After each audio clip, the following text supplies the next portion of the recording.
অতিবৃষ্টি ও বন্যায় দেশের বিভিন্ন অঞ্চল যখন দুর্যোগের মুখে, ঠিক সেই সময়ই অচল হয়ে আছে বাংলাদেশ আবহাওয়া অধিদপ্তরের 5টি ডপলার রাডার।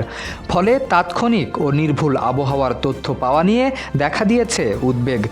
যদিও আবহাওয়া অধিদপ্তরের দাবি, পূর্বাভাস দিতে রাডারের ভূমিকা সহায়ক মাত্র, তবে এই বক্তব্যের সঙ্গে একমত নন বিশেষজ্ঞরা।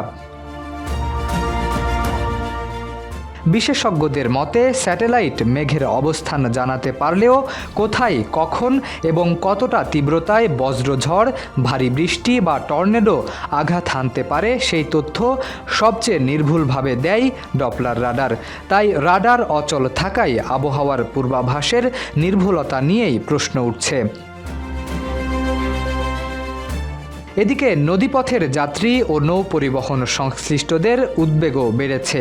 তাদের দাবি, সময়মতো সঠিক সতর্কবার্তা না পেলে মাঝনদীতে বড় ধরনের দুর্ঘটনার ঝুঁকি তৈরি হতে পারে। BIWTA বলছে, আবহাওয়া অধিদপ্তরের তথ্যের ওপর ভিত্তি করেই নৌযানগুলোকে সতর্কতা দেয়া হয়। ফলে তথ্যে ঘাটতি থাকলে নৌযাত্রার নিরাপত্তা বিঘ্নিত হওয়ার আশঙ্কা থাকে। আবহাওয়া অধিদপ্তর জানিয়েছে, সফটওয়্যার সমস্যা, বৈদ্যুতিক গোলযোগ এবং যন্ত্রাংশের মেয়াদ শেষ হয়ে যাওয়ায় 5টি রাডারই অচল হয়েছে।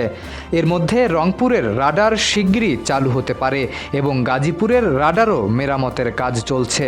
তবে আবহাওয়া ও জলবায়ু বিশ্লেষকদের মতে, আধুনিক পূর্বাভাস ব্যবস্থায় ডপলার রাডারের কোনো বিকল্প নেই।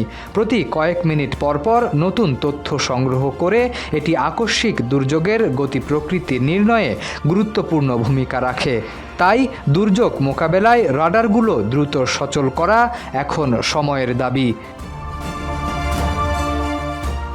শরীফ উদ্দিন, ইত্তেফাক নিউজ।